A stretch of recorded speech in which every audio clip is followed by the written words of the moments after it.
അയ്യോ,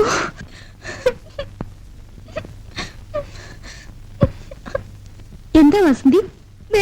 ഇത് കണ്ടോ?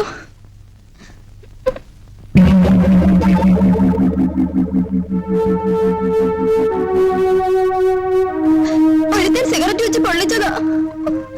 അവനൊരു രസം. കണ്ടവന്റെ പണം വാങ്ങിച്ച് നീ ഇവിടെ ഇരുന്ന് കൊള്ളുന്നു. അയാൾ അവിടെ കിടന്ന് തെറി പറയുന്നു. എനിക്ക് ചെല്ലടി ഇങ്ങോട്ട്. ഇത് കണ്ടോ? ഞങ്ങൾ മനുഷ്യരല്ലേ, ജീവനോട് ചുട്ടുകരിച്ചാലോ? വരുന്നവരുടെ ഇഷ്ടത്തിന് നിന്ന് കൊടുക്കണോടി, അതിനാ അവര് പണം തരുന്നു. എനിക്ക് വയ്യ. അയാൾ കണ്ടമാനം കുടിച്ചിരിക്കുന്നു. വേറെ വല്ലവരെയും പറഞ്ഞു വിട്. അയാൾക്ക് നിന്നെ തന്നെ വേണമെന്ന്. എനിക്ക് വയ്യെന്ന് പറഞ്ഞില്ലേ? പറഞ്ഞതനുസരിക്ക്, ഇല്ലെങ്കിൽ കൊന്നു കെട്ടിക്കും. എന്നാ അതുവരെ നടക്കട്ടെ. പൊടി അങ്ങോട്ട് പോവാനാ പറഞ്ഞു. നീ പോവില്ലേ?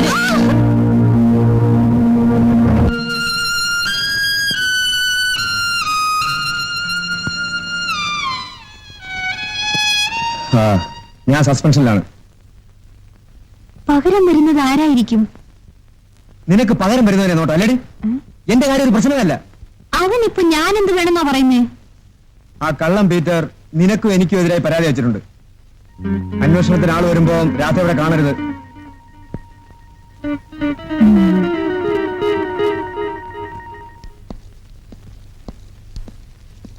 മീനാമെന്നല്ലേ പേര്? അതെ, മനസ്സിലായില്ലല്ലോ. പോലീസ്? വെറും പോലീസ് അല്ല, വിജിലൻസ്. ഇവിടെ രാധ എന്നൊരു പെൺകുട്ടിയെ അന്യായ തടങ്കലിൽ വെച്ചിട്ടുണ്ടോ? സാറേ, തടങ്കലിലൊന്നും അല്ല, അവളുടെ സമ്മതത്തോടു കൂടിയാണ് ഇവിടെ വെച്ചിരിക്കുന്നത്. വിളിക്കാവളെ. രാധേ, മോളെ രാധേ.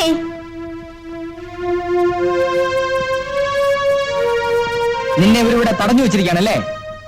അതിന്റെ പെട്ടി സാധനങ്ങളൊക്കെ എടുക്ക പറഞ്ഞു കേട്ടില്ലേ? പോലീസാണ് പെണ്ണെ, എടുത്തോണ്ട് പോ.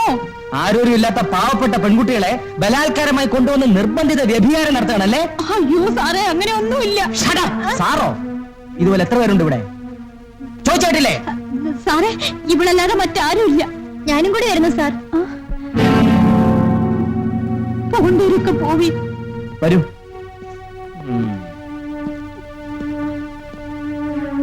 അവളെ കുറിച്ചുള്ള വിവരങ്ങളൊന്നും അറിയാൻ ഞാൻ എല്ലാം വലിച്ചെറിഞ്ഞ് ഞാൻ ഓടിയെത്തിയത്. സോമനോളെ മറന്നേക്ക്. നിനക്ക് നല്ല ഒരു ഉദ്യോഗമുണ്ട്, ആവശ്യം പോലെ പണമുണ്ട്.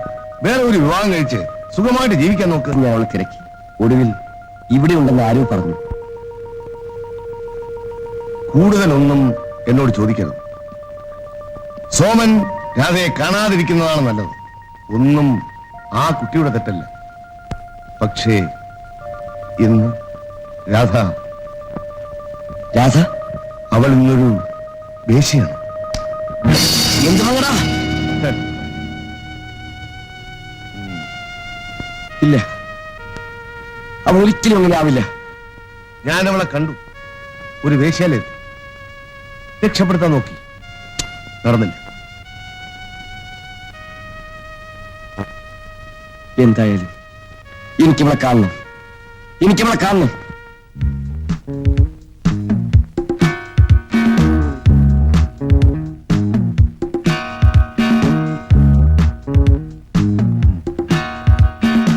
എന്നോട് ഈ ചതി വേണ്ടായിരുന്നു. എന്റെ ഭർത്താവ് നിന്നോട് ഒരു ചതിയും ചെയ്തിട്ടില്ല. മീനാമ്മയുടെ അവിടുന്ന് നിന്നെ മാറ്റി നിർത്തണമെന്ന് ആ ഇൻസ്പെക്ടറാ പറഞ്ഞത്. ഇൻസ്പെക്ടർ പറഞ്ഞാലും മീനാമ്മ പറഞ്ഞാലും വിജിലൻസ് ആണെന്നും എന്നെ രക്ഷിക്കാനാണെന്നും ഭാവിച്ചു വന്നത് നിങ്ങളുടെ ഭർത്താവല്ലേ? വേണ്ടപ്പെട്ടവർ പറഞ്ഞാൽ ഞങ്ങൾക്ക് ഇങ്ങനെയൊക്കെ വേഷം കെട്ടാതിരിക്കാൻ പറ്റുമോ? പിന്നെ ഇതിന്ന് രക്ഷപ്പെട്ടിട്ട് എങ്ങോട്ട് പോകാമെന്ന് നിന്റെ വിചാരം? ദൈവം വിചാരിച്ചാലും ഈ ജന്മം നമുക്ക് വേറെ രക്ഷയൊന്നുമില്ല രാധേ. ഒരിക്കൽ വഴിതെറ്റിയവൾ എന്നും പതിവ് തന്നെ. മരണത്തിനെ ഇനി നമ്മെ രക്ഷിക്കാൻ കഴിയും. ആ ചേച്ചി, എനിക്ക് അവിടത്തേക്കാൾ ഇവിടെ വളരെ ഇഷ്ടപ്പെട്ടു. ഞാനിതാ കുളിച്ച് റെഡിയായി ഡ്രസ്സൊക്കെ മാറിയിട്ടാ ചേച്ചി കാണാൻ വന്നത്. നീ മിടുക്കി, ജീവിക്കാൻ അറിയാം. കുഞ്ഞേ, നീ ഇവിടെ കണ്ടു പഠിക്ക്. ഇവിടുന്ന് പോയാൽ നീ രക്ഷപ്പെടുമെന്ന് നിനക്ക് ഉറപ്പുണ്ടെങ്കിൽ പറ. ഇനി ഞാൻ പറഞ്ഞേക്കാം. നിർബന്ധിച്ചാരെയും ഞാനിവിടെ നിർത്താറില്ല. പക്ഷെ നീ ഒന്നോർക്കണം, ഒരിക്കൽ ചീത്തയായവൾ മറ്റുള്ളവരുടെ ദൃഷ്ടിയിൽ ചീത്തയായവളാണ് എന്നത്തേക്കും.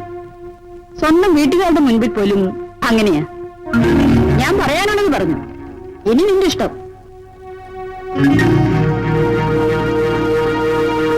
എന്റെ പൊന്നു പീറ്ററെ, ഞാൻ പറയുന്ന വിശ്വസിക്കുക, അവളിവിടെ ഇല്ല. എന്റെ ഈശോയെ, ഓരോ പ്രാവശ്യം ജയിലിൽ നിന്ന് വരുമ്പോഴും ഓരോരുത്തരെ കാണാനില്ലല്ലോ. എന്റെ പൊന്നു മീനാമ്മേ, ഞാനിപ്പോ 10 പണം പിടിക്കാനുള്ള ഒരു കോളും കൊണ്ടാ വന്നിരിക്കുന്നത്. അവളുടെ ഒരു പഴയ കാമുകം വന്നിട്ടുണ്ട്. അതിനിപ്പോ ഞാനെന്തോ വേണം? അവളവളുടെ പാട്ടിന് പോയില്ലേ? ഞാൻ എന്തോ ചെയ്യും? പീറ്ററെ, പീറ്ററിനോട് ഞാൻ എന്തെങ്കിലും കള്ളം പറഞ്ഞിട്ടുണ്ടോ? എന്നോട് കള്ളം പറയും. കടയിൽ തിരക്കാണ് വെച്ചാ അവളിപ്പോ എത്തും. സാറിനെ പോലെ നല്ലൊരു മനുഷ്യന് ഇങ്ങനൊരു ഗതി വന്നല്ലോ. അപ്പൊ ഇനി ജോലി തിരിച്ചിട്ടില്ലേ സാർ? ഇല്ല, കേസിന് വേണ്ടി എല്ലാം തൊലച്ച് മാത്രം മിച്ചം. ജോലി ഉണ്ടായിരുന്നപ്പോ സാർ എത്ര പേരെ സഹായിച്ചിട്ടുള്ള ആളാ. ഞാൻ മദ്രാശിക്ക് പോയത് തന്നെ സാറിന്റെ പണം കൊണ്ടല്ലേ. സാറിന്റെ കഥകൾ കേട്ടപ്പോ എനിക്ക് വല്ലാത്ത ദുഃഖം തോന്നുന്നു.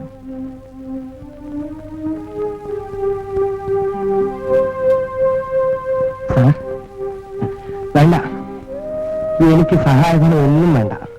ഞാനത് സ്വീകരിക്കുകയില്ല. സാർ അങ്ങനെ വിചാരിക്കരുത്. എന്റെ ഒരു സന്തോഷത്തിന് വേണ്ടിയാണ് സാർ. വേണ്ട,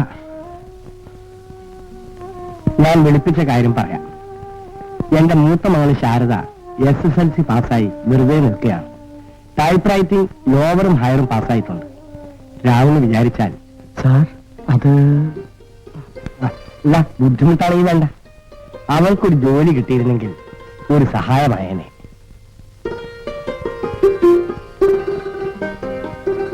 കാപ്പി.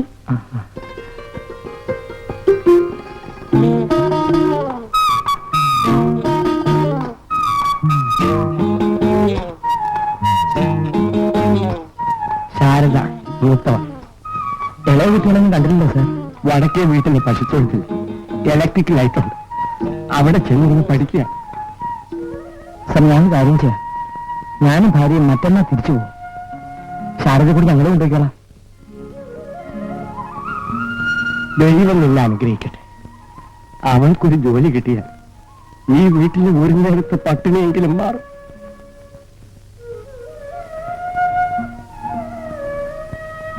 മറ്റന്നാ രാവിലെ പുറപ്പെടാൻ തയ്യാറായിരുന്നുള്ളൂ ശാരദ.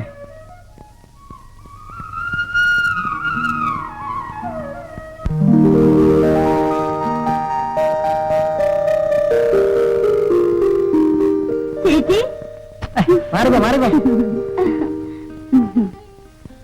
ചേച്ചി നാട്ടിൽ പോയിട്ട് ഞങ്ങൾക്ക് എന്താ കൊണ്ടുവന്നു?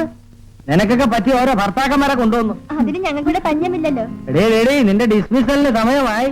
നിക്കറിന് 5 രൂപ കട്ട്. ഏതാ ചേച്ചി കുട്ടി? നാട്ടിലുള്ളതാ, ശാരദ. ചേട്ടന് വേണ്ടപ്പെട്ട പെണ്ണാണ്. ആ ബെറ്റി, ശാരദ നിന്റെ കൂടെ താമസിക്കും. വിളിച്ചോണ്ട് പോ. വരൂ ശാരദ. പുതിയ ഇറക്കുമതിയാണല്ലോ. ABCD യോട്ട് പഠിപ്പിക്കേണ്ടി വരുമെന്നാ തോന്നണേ. എന്തായാലും വന്ന പാടെ വല്ലതൊക്കെ പറഞ്ഞ് പേടിപ്പിക്കാതെ അവരോരോ മുറി പോ. എന്നെ എന്റെ വീട്ടിലേക്ക് അയച്ചാ മതി. ശരി, പൊയ്ക്കോളൂ. ശരി, പൊയ്ക്കോളൂ എന്ന് പറഞ്ഞാ മതിയോ? ഇവിടെ നിന്നൊക്കെ പോയി നാട്ടിൽ പാട്ടാക്കിയാലേ നമ്മുടെ മാനമാ പോകുന്നത്. നിന്റെ വീട്ടിലെ ദാരിദ്ര്യം കണ്ടിട്ടാ ഞങ്ങളെ മണ്ടത്തരം കാണിച്ചത്. നീ കുറച്ചുകൂടെ ബുദ്ധിമുട്ടിയായിരിക്കും ഞാൻ വിചാരിച്ചു. മാനം വിറ്റ് ജീവിക്കുന്നതാണോ ബുദ്ധി? അതെ, മാനമല്ല, വേണ്ടി വന്നാൽ എന്തും വിൽക്കണം. പക്ഷെ അത് നല്ല വിലയ്ക്ക് വിൽക്കുന്നതിനാണ് സാമർഥ്യം. നിലയുമുള്ള പല മാന്യന്മാരുടെ ഭാര്യമാരും ഇവിടെ വന്നു പോകുന്നത് നിനക്കറിയാവോ? ഭാര്യമാരെ ഉപയോഗിച്ച് സ്ഥലമാറ്റം, പ്രമോഷൻ ഇതൊക്കെ നേടിയെടുത്ത വലിയ അങ്ങട്ടമാരെ ഞാൻ നിന്നെ കാണിച്ചു തരാം. അങ്ങനെ ബുദ്ധിയുള്ളവർ ഓരോന്ന് നേടും. എടീ, നിനക്കറിയാമോ, മന്ത്രിമാര് വരെ വിചാരിച്ച് നടക്കാത്ത കാര്യം ഇദ്ദേഹം ഒന്ന് ഫോൺ എടുത്ത് കറക്കിയാൽ അപ്പൊ നടന്നിരിക്കും. എന്തായാലും ഞാനില്ല. ഞാനായിട്ട് നിന്നെ നിർബന്ധിച്ച് ചീത്തയാക്കുന്നില്ല. ഈ നാട്ടിൽ പെമ്പിള്ളേരെ കിട്ടാനാണോ പഞ്ഞം? എനിക്ക് നീ ആയാലെന്ത്, ഇന്നൊരുത്തി ആയാലെന്ത്, എനിക്ക് വേണ്ട എന്റെ കമ്മീഷൻ മാത്രം. ഇവിടെ വന്നിട്ടുള്ള ഒരു പെൺകുട്ടികൾക്ക് ഒരാപത്തും സംഭവിച്ചിട്ടില്ല. അതിനുള്ള കപ്പാസിറ്റി, ഇൻഫ്ലുവൻസ് ഒക്കെ എനിക്കുണ്ട്. ഇവിടുന്ന് പണം ഉണ്ടാക്കി പോയി വിവാഹം ചെയ്ത് ജീവിക്കുന്നവർ എത്ര പേരുണ്ടെന്ന് അറിയാമോ? കുളിച്ചു കയറണമെന്നാണ് ചൊല്ല്. ഇറങ്ങി തിരിച്ച സ്ഥിതിക്ക് ഇനിയൊന്നും ആലോചിച്ചിട്ട് കാര്യമില്ല. രാവണിച്ചേട്ടൻ ഇതാണ് പണിയെന്ന് നാട്ടിൽ ആർക്കും അറിയില്ല. അതാണ് മിടുക്ക്. നാളെ നീ എവിടെ ആരായിരുന്നെന്ന് നാട്ടുകാരറിയില്ല. അതുകൊണ്ട് തെറ്റില്ലാതാവുമോ? പണ്ട് ഞാനും നിന്നെപ്പോലെ ഇതൊക്കെ ആലോചിച്ചവളാണ്. ഒരു വേശ്യയുടെ ജീവിതം ഒരിക്കലും ആനന്ദകരമായ ഒന്നല്ല. മറ്റുള്ളവരുടെ വെറുപ്പും പുച്ഛവും സാരമില്ല. പക്ഷേ നമ്മുടെ ഇടപാടുകാർ കാണിക്കുന്ന ക്രൂരത തന്നെ ചിലപ്പോൾ ദുസ്സഹമാണ്. ഇത് നോക്കൂ. ഇവിടെ വരുന്നതിന് മുൻപ് ഞാൻ നിന്ന വീട്ടിലെ പതിവുകാരിൽ നിന്നുള്ള അനുഭവമാണിത്. പച്ച മാംസത്തിൽ തീ വെച്ച് പൊള്ളിക്കുക, അയാൾക്കത് വലിയ രസമായിരുന്നു. എന്നാൽ ഒരു കാര്യം ഞാൻ പറയാം, ഇവിടെ അങ്ങനെയൊന്നും നടപ്പില്ല. എല്ലാത്തിനും ഒരു ചിട്ടയും ക്രമവും ഉണ്ട്. മര്യാദ കെട്ട ഇടപാടുകാരുടെ അടുത്തേക്ക് രാമണിച്ചേട്ടനും ഭാര്യയും നമ്മളെ അയക്കില്ല. അവർക്കത് വലിയ നിർബന്ധമാണ്. ഇവിടെ വരാറുള്ളവർ വലിയ വലിയ ആൾക്കാരും ഉന്നത സ്ഥാനങ്ങളിൽ ഇരിക്കുന്നവരുമാണ്. ആ പരിചയവും ബന്ധങ്ങളും വെച്ച് പലതും നേടിയവരും നല്ല നിലയിലെത്തി ഈ ജീവിതത്തിൽ നിന്ന് തിരിച്ചു പോയവരും ധാരാളമുണ്ട്. ഞാൻ നശിച്ചു, തീർച്ച. പക്ഷേ അതുകൊണ്ട് എന്റെ കുടുംബം മുഴുവൻ രക്ഷപ്പെട്ടു. അവരെല്ലാം ഇന്ന് വളരെ സംതൃപ്തരാണ്. ഞാനിന്ന് വീട്ടിലോട്ട് ചെല്ലുമ്പോൾ ഒരു രാജകുമാരിയെ പോലെയാണ് അവരെന്നെ സ്വീകരിക്കുന്നത്. അവരുടെ സന്തോഷം കാണുമ്പോൾ ഞാൻ എന്റെ ദുഃഖങ്ങളെല്ലാം മറക്കുന്നു. എനിക്കൊന്നും വേണ്ട. റേഷൻ കടയിലെ കാശ് എടുത്താൽ മതി. അപ്പൊ പിന്നെ അരിയുടെ കഞ്ഞി കുടിക്കാമല്ലോ.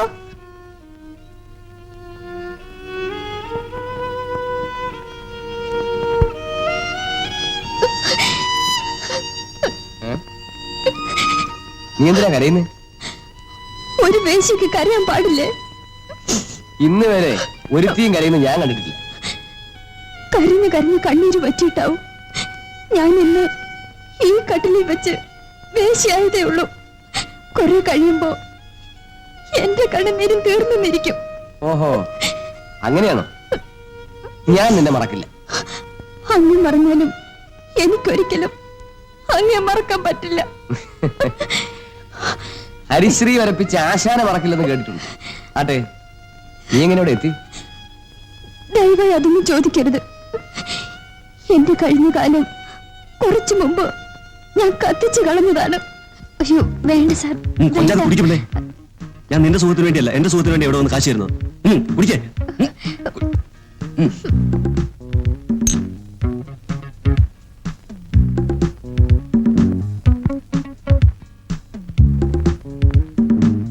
നിനക്ക് അവിടെ ഏത് ഓഫീസിലെ ജോലിയെന്ന് ഇവിടെ പലരും ചോദിക്കുന്നുണ്ട്.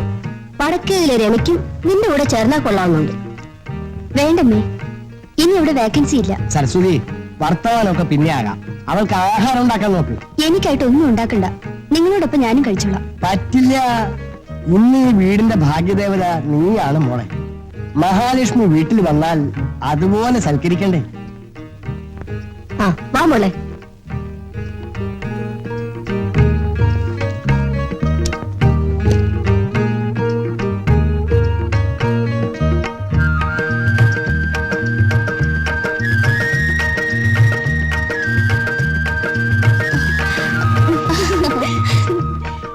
എന്റെ ചേച്ചി,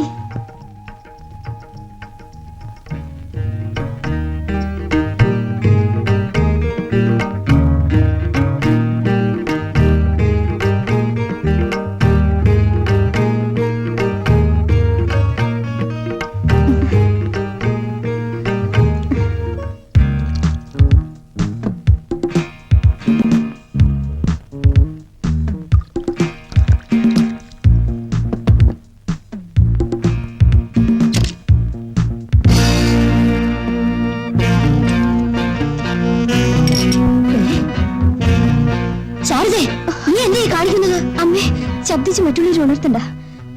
മദ്യം കഴിക്കാതെ എനിക്ക് പുറങ്ങാൻ പറ്റത്തില്ല അമ്മേ.